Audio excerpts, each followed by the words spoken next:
स्वागत है आपका हरियाणा न्यूज पे और बड़ी खबर के साथ मैं हूं रेणु कैलाश। बड़ी खबर में बात करेंगे सुप्रीम कोर्ट के उस आदेश की जिसमें सूबे की सरकार समेत देश के 11 राज्यों को किसानों को राहत देने के लिए कड़े निर्देश जारी किए गए हैं।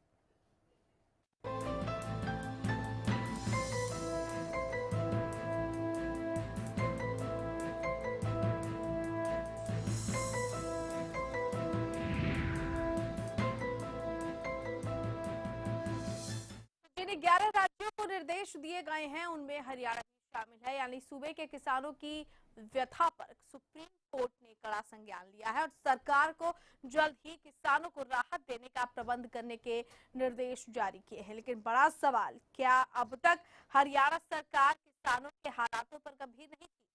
क्या इस आदेश के बाद हरियाणा में किसानों को विशेष राहत मिल पाएगी?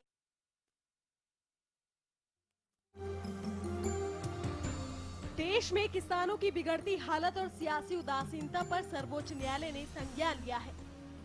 देश के 11 राज्यों में सूखे से तबाह हुए किसानों को विशेष राहत देने के लिए एससी ने कड़े निर्देश जारी किए हैं। सुप्रीम कोर्ट ने केंद्र और 11 राज्यों को नोटिस जारी किया है।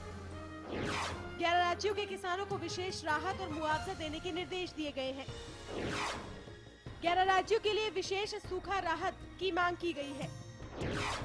11 राज्यों में उत्तर प्रदेश, मध्य प्रदेश, कर्नाटक, आंध्र प्रदेश, तेलंगाना, ओडिशा, झारखंड, बिहार, गुजरात, महाराष्ट्र, इन राज्यों में हरियाणा भी शामिल है।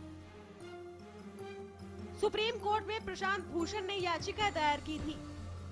याचिका में अकाल के काल से ग्रसित किसानों के लिए विशेष मांग की गई है। 11 राज्यों में सूखे के चलते किसानों की हालत बेहद गंभीर है।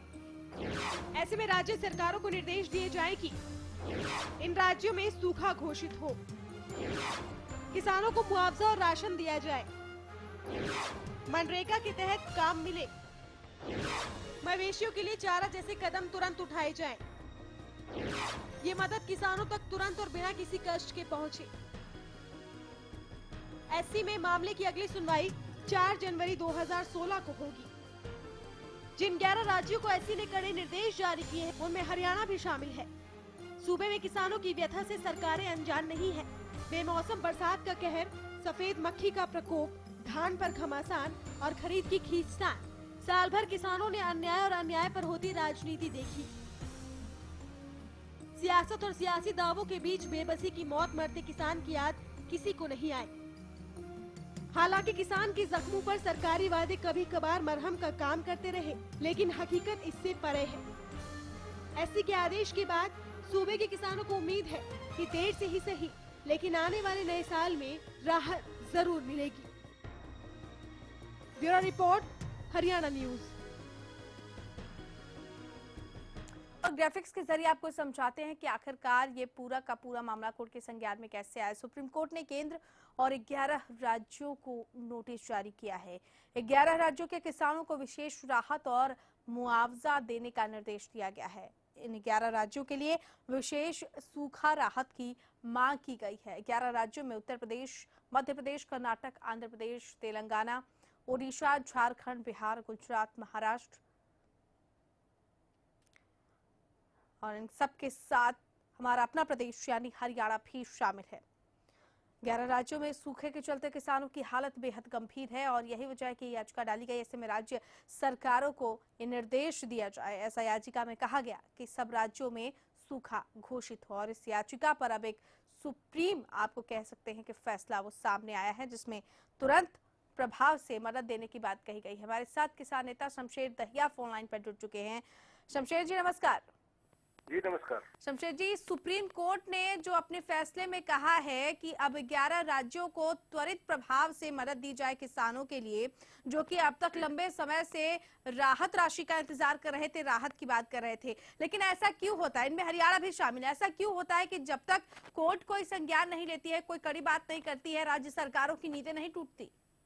जी, वो एक्चुअल में सबसे बड़ी चीज क्या है कि जो राज्य सरकारें हैं वो किसान के हित में काम ही नहीं कर रही हैं। और ये तो हमारा जो संविधान है उस पर हर आदमी को भरोसा है, कोर्ट पे भरोसा है। लास्ट में आके कोर्ट पे भी गुहार लगाई जाती है तो कोर्ट जो न्याय करती है वो बिल्कुल सही करती है। और इसके बावजूद भी ये लेट कर देते हैं जी। उसके बावजूद भी लेट कर देते हैं। हर जगह पर किसी भी राज्य में आप जाइए, इतनी मारामारी आज किसान के साथ हो रही है। किसान सड़कों पर आ चुका है और हर जगह आंदोलन हो रहे हैं, लेकिन सरकारों की नींद नहीं खुलती। इनकी नीयत और नीति बिल्कुल ठीक नहीं है किसानों के हित में।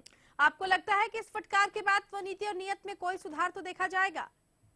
बिल्कुल, अगर देखो कोर्ट की बात तो सरकार को भी माननी होगी और इनकी नींद खुलेगी और क्या नाम है, सरकार के हित में, किसान के हित में फैसले लेने पड़ेंगे और किसान को राहत देनी पड़ेगी।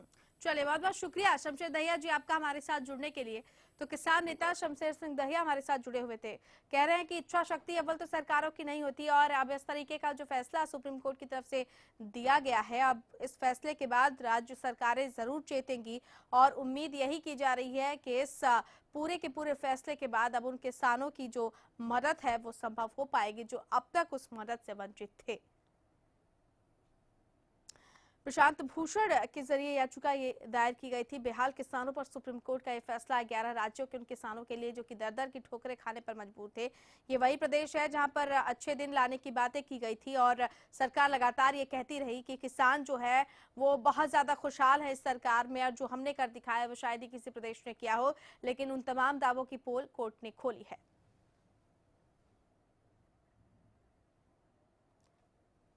और इस वक्त इसके तमाम पहलुओं पर बातचीत करने के लिए हमारे साथ हमारे सहयोगी वरिष्ठ पत्रकार महेंद्र सिंह मौजूद है। महेंद्र जी नमस्कार। जो सुप्रीम कोर्ट का फैसला ये जो सामने आया है 11 राज्यों के किसानों के लिए, कितना बड़ा नजीर आप इसे मानते हैं? और एक बात तो इससे भी साफ हो जाती है कि अब तक सरकार ने शायद ही कुछ किया हो, यही वजह है कि सरकार को ये आकर कहना पड़ा है कि अब तो कुछ करो। आखिर ऐसा क्यों होता है कि जब तक कोई चेतावनी, कोई कड़ी नसीहत, कोई कड़ा फैसला नहीं लिया जाता न्यायपालिका की तरफ से, ऐसे काम हो नहीं पाते? देखो, बहुत स्पष्ट बात है कि सरकार ये मान के चल रही है, कई बार सरकार ये मान लेती है कि वो जो काम कर रही है, वो जो फैसले ले रही है, वो शायद जनता के हित में है या किसानों के हित में है, लेकिन ऐसा होता नहीं है। यानी कि किसानों की जो पीड़ा है, परेशानी है, जो दिक्कतें हैं, सरकार की समझ में बहुत बाद में आता है जब पानी सिर से ऊपर चला जाता है। जैसे कि किसान लगातार आत्महत्या करने का मामला है, सूखा पड़ जाता है। यानी कि हर समस्या का समाधान ये राजनीतिक बयानबाजी और एक जिसको हम कहते हैं कि थोड़ी सी आर्थिक मदद दे देना, उसके जरिए समस्याओं का समाधान ढूंढने की कोशिश की जाती है। फौरी तौर पर तो मदद मिल जाती है, लेकिन समस्या वहीं की वहीं रहती है। अच्छा, अब सरकारों ने एक और चीज देख लिया है कि कोई भी मामला है कि कितनी जल्दी ये कोर्ट में चला जाए। जैसे कि सरकार एक बचाव की मुद्रा में आ जाती है जनता से कि हम क्या करें, ये तो सरकार का फैसला। लौटेंगे आपके पास। इस वक्त हमारे साथ वीरेंद्र सिंह चौहान बीजेपी की तरफ से फोन पर जुड़ चुके हैं। वीरेंद्र जी नमस्कार। जी नमस्कार। विशेष सूखा राहत देने की बात सुप्रीम कोर्ट की तरफ से उन किसानों के लिए की गई है जिसमें हरियाणा का नाम भी शामिल है।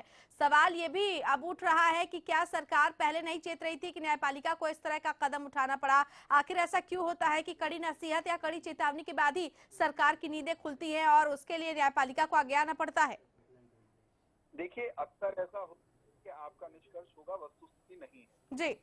सरकार समय समय पर जब कोई संकट आता है किसान पर या समाज के दूसरे वर्गों पर भी, सरकार, मैं अपनी केवल सरकार की बात नहीं करता, पूर्व में भी ऐसा होता रहा है, सरकार हस्तक्षेप भी करती है और जहाँ सरकार चूकती है वहाँ पर न्यायपालिका की अपनी भूमिका है, न्यायपालिका अपनी भूमिका भी अदा कर रही है। मैं उदाहरण देता हूँ, गेहूं की फसल खराब हुई बरसात के कारण, सरकार तुरंत हस्तक्षेप करने के लिए आई और एक से अधिक बार बीच में बरसात आती गई, सरकार ने गिरदावरी करवा करके 1100 करोड़ रुपए का मुआवजा हरियाणा के किसान को दिया। सरकार दखल देने के लिए आई, एक दाना गेहूं का हरियाणा के किसान का खरीदा गया। तो सरकार स्वयं आई थी, उसमें किसी अदालत की प्रतीक्षा नहीं की सरकार। लेकिन चौहान साहब, कुछ लूप होल्स हैं, आप मानते हैं कि जिन पर काम नहीं किया गया, जिसकी वजह से एक टिप्पणी के साथ ये फैसला देना पड़ा सुप्रीम कोर्ट को, सरकार को? मैं ये कहूंगा जी कि किसान की जितनी चिंता आजादी के बाद होनी चाहिए थी, जी, एक के बाद एक जो सरकारें नहीं हो पाई, ये बात स्वीकार करने में किसी को संकोच नहीं होना चाहिए। बिल्कुल बिल्कुल। और उसके लिए लंबे समय तक जो सत्ता में रहे लोग, उनकी जवाबदेही ज्यादा बनती है। आज हम सत्ता में हैं, हम अपनी तरफ से अधिकतम करने की कोशिश कर रहे हैं और मेरा दृढ़ विश्वास है कि किसान के लिए जो हमने कर दिया वो पर्याप्त नहीं है और बहुत कुछ। हम उसके लिए निरंतर निरंतर प्रयासरत हैं जी। हमारी मंशा, हमारी नियत, हमारा संकल्प वो सकारात्मक दिशा में है। चौहान साहब, हमारे साथ वरिष्ठ पत्रकार महेंद्र सिंह जी जुड़े हुए हैं, वो आपसे कुछ सवाल करना चाहते हैं। महेंद्र जी। वीरेंद्र जी, आपकी पार्टी के पूर्व राष्ट्रीय अध्यक्ष राजनाथ सिंह जी ने एक बार कहा था कि देश में रेल बजट की तरह कृषि बजट आना चाहिए। क्या आप अपने पार्टी के वरिष्ठ नेता की इस बात से सहमत है? और उन्होंने बयान देने के बाद आज तक पार्टी में उनके इस बयान पर कोई चर्चा नहीं हुई। क्या ऐसा नहीं लगता कि वास्तव में देश में कृषि बजट आना चाहिए, जिससे कि कृषि को एक इंडस्ट्री का दर्जा मिले और किसानों की तमाम समस्याओं का समाधान उसमें निहित हो?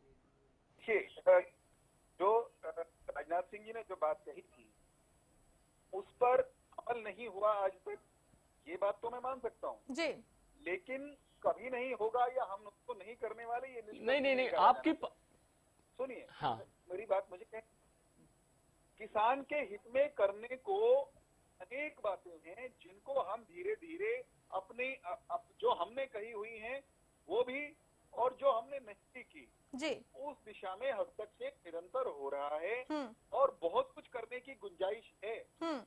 हमने इनकार नहीं किया है, धीरे धीरे चीजें कर रहे हैं जी। और केवल कृषि को चौहान साहब, चलिए लगता है बात अधूरी रह गई, संपर्क हमारा टूट गया। लेकिन महेंद्र सिंह जी, ये सवाल आपने उठाया, क्योंकि बातें तो कह दी जाती हैं लेकिन उन पर अमली जामा कभी नहीं पहनाया जाता और हमेशा जो ठीक रहा है वो पूर्ववर्ती सरकार पर छोड़ दिया जाता है। कुछ ऐसा ही करने की कोशिश यहाँ से भी। देखो रेणु जी, बहुत स्पष्ट बात है, जब तक आप समस्याओं का समाधान इस मुआवजे के रास्ते से निकालने की कोशिश करोगे, समस्याएं तो वहीं की वहीं रहेगी, फौरी तौर पर मदद जरूर मिल जाएगी। समय आ गया है कि अब समस्याओं के कारणों को जानकर उनका स्थायी समाधान करने की दिशा में आगे बढ़ा जाए। ये बात बहुत स्पष्ट है। आप मुआवजे की राशि आप बढ़ाते जाएंगे, ये किसानों की समस्याओं का समाधान नहीं है। आप तात्कालिक राहत जरूर दे देंगे लेकिन समस्या वहीं की वहीं रहेगी। दीर्घकालिक राहत के लिए कोई योजना तैयार नहीं, कुछ भी नहीं है। अच्छा, दूसरी बात मैंने आपको बताया कि आपके चैनल के माध्यम से मैंने पहले भी इस सवाल को उठाया था।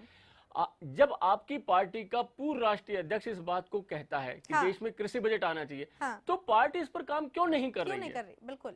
और जब हम ये कहते हैं कि भारत कृषि प्रधान देश है, देश में जितने भी छोटे बड़े उद्योग है वो कम से कम 70% छोटे बड़े उद्योग कृषि से जुड़े हुए हैं जी, है ना। जब ये बात बहुत स्पष्ट है और तमाम राजनीतिक दल और सरकारें कहती आई है, तो आप उस क्षेत्र के लिए आप एक ठोस कार्य योजना देश के सामने क्यों नहीं लेके आते? आप किसानों के सामने क्यों नहीं लेके आते? और मैं आपके चैनल के माध्यम से ये भी कहूंगा कि किसानों को अब इस बात को समझ जाना चाहिए कि पिछले 60-65 साल से उनका किस तरीके से राजनीतिक उपयोग होता आया है, जिससे कि किसान देश के विकास की मुख्य धारा में आज तक शामिल नहीं हो पाया। उपयोग नहीं, उसको दुरुपयोग कहते हैं जी, उसको दुरुपयोग कहेंगे। उपयोग अगर किया होता तो शायद ये दृष्टि नहीं आती। बिल्कुल। अब सुप्रीम कोर्ट ने चूंकि एक रोशनी डाली है किसानों की समस्याओं पर जिसमें हरियाणा प्रदेश भी है। अब देखने वाली बात यह है, क्या सरकार वही मुआवजा के माध्यम से ये रास्ता तलाशेगी? बिल्कुल। आप कृषि बजट लाने की दिशा में जब तक काम नहीं होगा, देश के किसानों की समस्याएं, उनकी परेशानियां, पीड़ा, दिक्कतें वहीं की वहीं रहेगी। बिल्कुल, वहीं की वहीं रह जाएंगी। और जो सरकारें तात्कालिक राहत नहीं दे पा रही, क्या वो दीर्घकालिक राहत के लिए काम करेंगी? ये एक सवाल है जिस पर आपके जवाब की मुझे दरकार रहेगी। यहाँ पर एक छोटे से ब्रेक के लिए रुक रहे हैं और ब्रेक के उस पार भी इसके तमाम पहलुओं पर रखेंगे चर्चा जारी। जल्द लौट रहे हैं बड़ी खबर के साथ।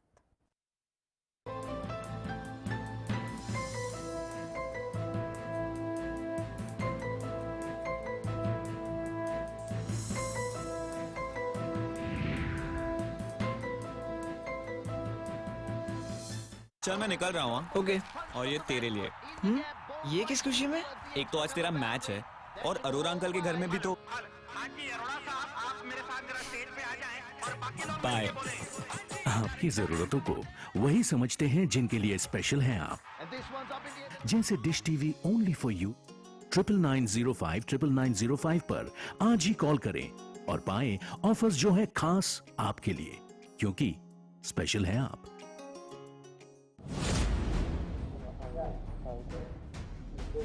वो अपना पास एनजीओ में ये तो छोटी सी साइज तो ओरिजिनल साइज तो नहीं पड़ी।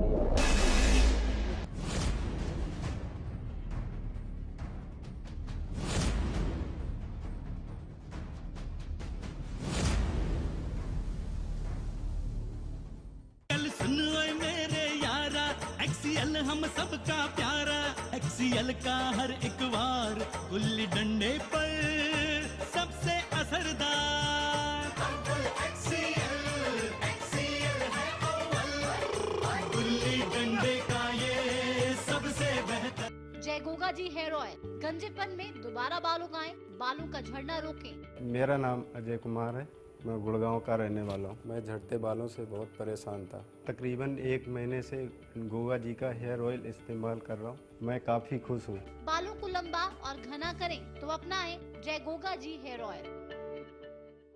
कद्र अब तक तेरी तारीख ने जानी ही नहीं, तुझ में शोले भी हैं बस अश्क फिशानी ही नहीं, तू हकीकत भी है दिलचस्प कहानी ही नहीं, तेरी हस्ती भी है एक चीज जवानी ही नहीं। क्राइम रिपोर्ट में देखिए, मैं दामिनी हूँ, रात 9:30 बजे सिर्फ हरियाणा न्यूज पर। सरकारी नौकरी मिलती नहीं या आप लेते नहीं, बेरोजगार रहने के 2 कारण हैं। या तो आप कोशिश नहीं कर रहे या आपकी दिशा गलत है। सरकारी नौकरी कैसे पाई जा सकती है, देखिए हमारा खास कार्यक्रम कैसे पाएं सरकारी नौकरी, हर रोज दोपहर 2:30 बजे।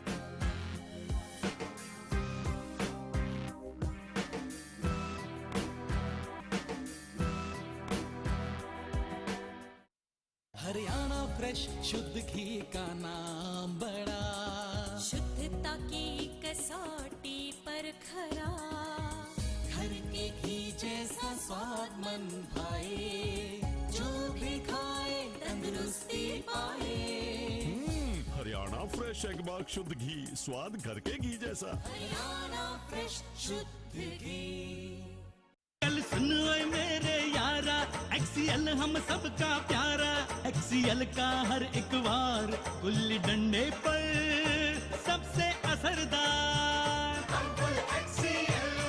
एक्सीएल है अव्वल, गुल्ली डंडे का ये सबसे बेहतर। वो अपना पास एनजीओ में, ये तो छोटी सी साइज, कोई ओरिजिनल साइज तो नहीं पड़ी।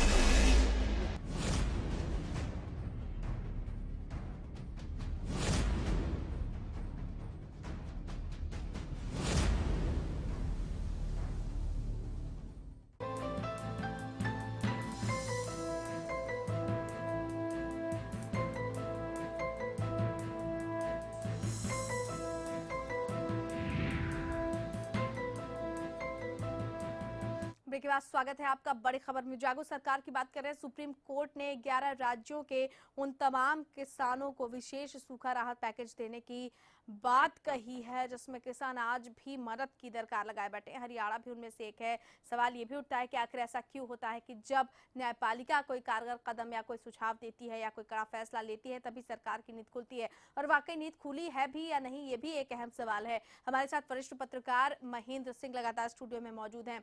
ब्रेक पर जाने के पहले सर, मेरा सवाल आपसे यही था कि जो सरकारें तात्कालिक राहत नहीं दे पाई, जिसकी वजह से कोर्ट को एक टिप्पणी के साथ अपना फैसला देना पड़े, वो दीर्घकालिक राहत के लिए आखिर क्या कर पाएंगे? बहुत सारे ऐसे वायदे हैं जो किए तो गए लेकिन वो निभाए नहीं गए। जी, आप बिल्कुल सही कहती हैं। भारतीय जनता पार्टी ने सरकार में आने से पहले देश के किसानों से बहुत सारी बातें कही थी, वादे किए थे, और ये भी कहा था कि जिस दिन हमारी पार्टी सरकार में आएगी हम आपकी एक एक परेशानियों को दूर करेंगे, दिक्कतों को दूर करेंगे, समस्याओं का समाधान करेंगे। अब आप देखिए कि चुनाव से पहले जब भारतीय जनता पार्टी के राजनाथ सिंह जी राष्ट्रीय अध्यक्ष थे, उस समय भारतीय जनता पार्टी किसान मोर्चा की राष्ट्रीय कार्य समिति की गुड़गांव में 2 दिवसीय बैठक हुई थी। उस समय मोर्चा के राष्ट्रीय अध्यक्ष ओम प्रकाश धनखड़ जी थे, जो अब हरियाणा में कृषि मंत्री भी हैं। उन्होंने ये कहा था, जब किसान अधिकार पत्र उस कार्य समिति की बैठक में रिलीज किया था, वो पूरे देश भर के किसानों के लिए, तब उन्होंने ये कहा था कि जिस दिन हमारी पार्टी सत्ता में आ जाएगी हम किसानों की एक निश्चित आय सुनिश्चित करेंगे। क्या उस पर काम हुआ है? बिल्कुल, ये बहुत बड़ी बात थी जो उन्होंने कही, लेकिन शायद उनको भी नहीं होगा। और उन्होंने ये कहा था कि चाहे कितना ही सूखा पड़ जाए, कितनी ओलावृष्टि हो जाए, कुछ भी हो जाए, हम इस बात की भी सुनिश्चित करेंगे कि किसान की हर फसल का दाना दाना हम खरीदेंगे। कितनी फसल सरकार खरीद रही है जिससे किसानों को राहत मिले? यानी कि आप जो कह रहे हैं कम से कम उसको तो पूरा कर दीजिए, वही पूरा नहीं हो रहा है। आप कहकर आगे बढ़ रहे हैं, इससे कुछ नहीं होना। किसानों को अब इन नेताओं की झूठ को समझना होगा, पकड़ना होगा, उनसे जवाब मांगना होगा कि आप ये किस तरह की बात कर जाते हैं हमसे। इनको, किसानों को चाहिए कि हम जितने भी राजनीतिक दलों के नेता हैं उनके किसी भी तरह के बहकावे में ना आए, ना गुमराह हो, अपनी बात को तो कम से कम वो अधिकार पूर्वक कहें। और अगर राजनीतिक दल अगर किसानों की समस्याओं का वाजिब समाधान नहीं कर पा रहे हैं तो किसानों को चाहिए कि वो अब वो स्थान पाने के लिए आगे आए। तात्कालिक राहत देने के लिए क्या क्या कदम सरकार को उठाने चाहिए? फिलहाल दीर्घकालिक की बात तो छोड़ दीजिए, क्योंकि अगर वो जहन में होता तो शायद अब तक बहुत सारी चीजें बन जाती, उस तरफ ध्यान दिलाने की जरूरत तो है, लेकिन अब सरकार को सरकार के सामने तात्कालिक जो राहत दी जाती है वही मैंने आपको बताया कि मुआवजा राशि बढ़ा देती है। कोई भी सरकार आती है हर बार पिछले मुआवजा राशि से तो वो राशि और आगे बढ़ जाती है। मैं कहता हूँ कि आप वो भी मत करिए। एक जो सबसे बड़ी जो दिक्कत है, जो परेशानी है, जिस पर आज तक ये कोई बोल नहीं पाया, सरकार भी नहीं बोल पाई, कई बार मैंने ओम प्रकाश धनखड़ जी से भी इस बारे में बातचीत की थी। देखो रेणु जी, खेत के अंदर जो किसान है उसके साथ एक महिला भी काम करती है। बिल्कुल। क्या देश आजादी के 67 साल बाद भी खेत में किसान के साथ काम करने वाली महिला को आज तक सरकार ने किसान का दर्जा नहीं दिया है जी। ये अपने आप में कितनी बड़ी बात है। यानी कि उस महिला के लिए सरकार की ओर से कोई परिभाषा नहीं है। यानी कि आप उसको कैसे आइडेंटिफाई करोगे? अगर किसी किसान की मौत हो जाती है तो वो मुआवजा किसको मिलेगा? बिल्कुल। ये बहुत बुनियादी समस्या है, इनका तो समाधान करिए। लूप होल्स हैं बहुत सारे, बताइए, जिन पर अब शायद ही सरकार ने ध्यान दिया हो, और इतनी बेसिक प्रॉब्लम है उनका आप तात्कालिक समाधान कर रहे हैं, वो भी मुआवजा से कर रहे हैं जी।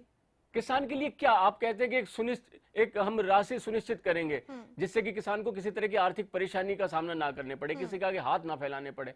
अरे हाथ फैलाने की बात तो बहुत दूर है, किसान तो मर रहा है। आप जो कह रहे हैं किसान के लिए, आप उस पर काम करिए, काम करके दिखाइए, जैसे किसानों को भी ये भरोसा हो कि उन्होंने जिन लोगों को वोट दिया उनका वोट बेकार नहीं गया है जी। ये सरकारों को अब सोचना होगा, तमाम राजनीतिक दल के नेताओं को सोचना होगा। कितनी अजीब बात है कि जो किसान पूरे देश का पेट भर रहा है, बिल्कुल, वो किसान मर रहा है और उसके ऊपर हमारे भारत की सर्वोच्च न्यायालय टिप्पणी कर रही है, सरकारों को जगा रही है, उनको जिम्मेदारी का एहसास करा रही है, उनको इस बात का एहसास करा रही है कि आपने जो कहा है वो तो कम से कम पूरा करिए। विशेष आर्थिक जो आज सुप्रीम कोर्ट का जो फैसला आया है, सरकार ने क्या किया आज दिन जो फैसला आया उसके बाद तत्काल ये कहना चाहिए कि हाँ हम ये करने जा रहे हैं जी। अभी भी चुप है क्योंकि आप हर समस्या का समाधान ये बड़ी क्यों है? क्या कोई इच्छा शक्ति नहीं है? नहीं, मैंने बताया ना, समाधान कर नहीं सकते या फिर करना नहीं चाहते, क्या है इसकी वजह? सिर्फ और सिर्फ दुरुपयोग करना चाहते हैं मैंने बताया उस वोट बैंक का। मैंने आपको बताया कि ये कितने दुर्भाग्य की बात है कि देश की राजनीति की मुख्य धारा में विजनलेस लोग आ रहे हैं, जिनके पास कोई विजन नहीं है, विजन नहीं है जी, कोई एजेंडा नहीं है कि हम किस तरह से आगे बढ़ें, हम किस तरह से किन समस्याओं पर फोकस करें। जब ऐसे लोग देश की राजनीति की मुख्य धारा में आ गए, अब कैसे भला होगा? आप अपनी ही कही हुई बात को आप नकार देते हैं। जी बिल्कुल, बताइए। और आप फिर मंत्री बनते हैं संविधान की शपथ लेकर और फिर आप झूठ बोल देते हैं। बिल्कुल।